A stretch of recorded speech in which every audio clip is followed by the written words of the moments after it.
about the victim, Kathleen Livingstone.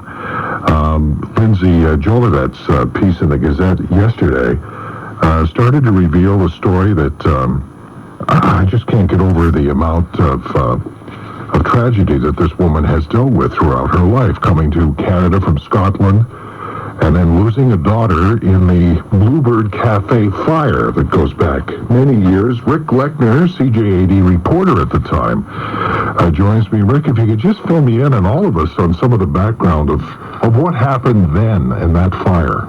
Sure, good afternoon, Rick. Again, as you say, you would think someone who's been through so much would be spared. My goodness. Yeah. That was a horrific night. It was September 1st, 1972. I recall vividly, something like that doesn't leave you, ever. I was actually with Gloria, my wife, at her parents' house, having supper. It was the beginning of the Labor Day weekend.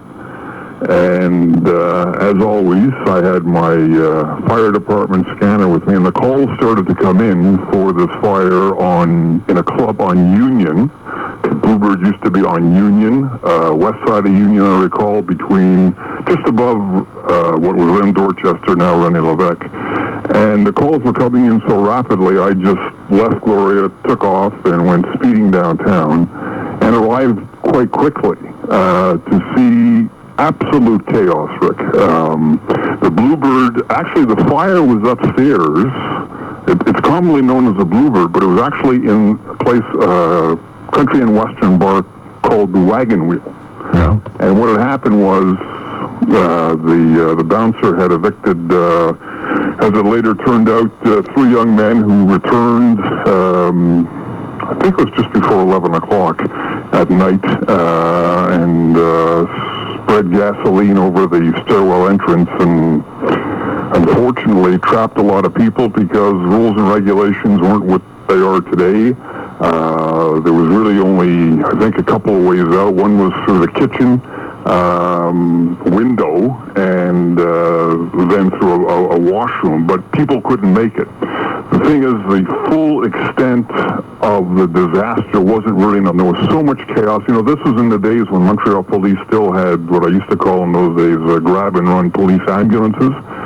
Little training, and they would just, pick you up and throw you in the back of the station wagon. I say that somewhat callously, but, nothing like the advanced EMS systems we have today. Right. Nobody knew how many people were in the bar, so until the fire was extinguished, which was well after midnight, and until firefighters really got in, it wasn't then that they discovered the full extent of the catastrophe. 37 dead and many, many injured. 37 were killed. Correct. And as many as 50 serious injuries. Yes. And today it's a parking lot. That's right. Today, when Dan called me this afternoon to ask me if I would come on with you, I said, I try to remember what's there, and you're right, it's a parking lot. Did you cover any of the trial? Because I understand that the gentleman responsible for this made parole. I didn't. I covered, once the full extent of it became known, even within CJD, we had a full team, and I don't recall covering any of the trial because this went on for quite some time. Right. Well, Kathleen's husband, apparently, according to Gazette coverage, was one of her husband, Robert, lunged and yelled at the witnesses involved with the arson, and it was quite a dramatic scene there. This woman, having lost her daughter, though, and as we pointed out, has gone through this tragedy. Now, I mean, it's a story that has opened in yet another story, and it shows us the consequences of behavior, and it doesn't affect just one, as you've seen over and over in your career, Rick. It affects whole families, and how there is a group now trying to put some kind of a plaque to remember what happened there on that property. That's right, because next year is the 40th anniversary of this tragedy. Right, and Kathleen was working on that before she was killed on the South Shore, and I want to talk to the people who were communicating with her about that project, and we'll put some light on that project if we can, maybe bring some light to this dark story after the news. Rick, as always, I thank you very much. Thank you, Rick. Rick Lechner, who was covering that story for CJAD at the time. And we're going to talk to the people behind this memorial after the news.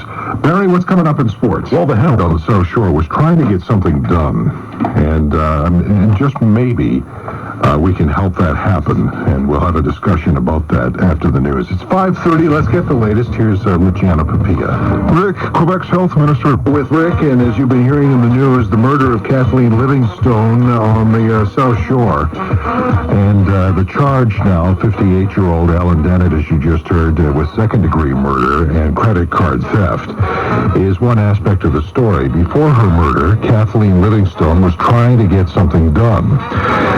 She and some others who were victims after losing her daughter in the Bluebird Cafe burning, or the wagon wheel, as Rick pointed out, upstairs back in 1972, was something they were trying to have remembered in the light of a memorial or a plaque or something on the site, which is now a parking lot. And working with other victims and a Facebook page that have been started up, I've decided that perhaps, and I'm not even sure if it's the right thing to do. That's why I want to have this conversation. If Diane Scher will bear this with me, to have a discussion about what they were trying to do. And, or not Diane, that was your mother, but Sharon, thank you for joining me. Thank you, Rick. This is quite a moving story. I mean, this woman, Kathleen Livingstone, coming from Scotland and settling here, and then losing her daughter. And not only losing her daughter in the fire, but tragically, as often is the case with victims of crimes like this, the family didn't come together afterwards. It fell apart. And tell me, first of all, about your story and your dad, Jerry. Well, my dad, Jerry, was 23 years old, and he called my mom around 10:30 that night to tell her that he was going to have a beer at the wagon wheel, which he would normally do after work. He worked the late shift. And about 10:45, these three individuals decided to get revenge on the doorman and put a little scare into him, but the little scare turned into killing 37 people and ruining countless other lives. Your father was 23? Yes. Did you know your father? I mean, you how old? You weren't... I was, my mom was pregnant with me. She was 6 months pregnant, and my parents got married in 67, so in the 5 years of marriage, I was the fourth one. So she was kept fairly busy. Four kids and...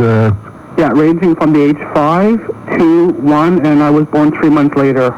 Wow. So every year I turn a year older, as every year it's another anniversary.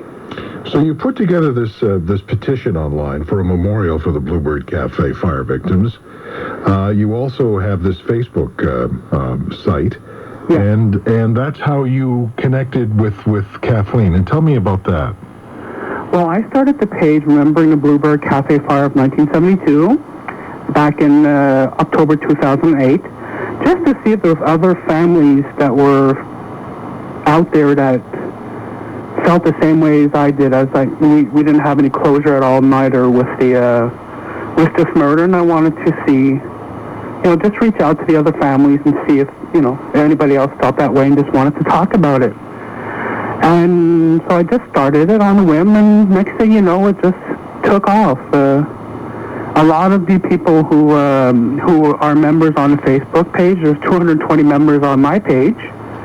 We have 3 other sites going, which is a petition started by my friend Lloyd Willett, and he also started another page to support a memorial on gopetition.com.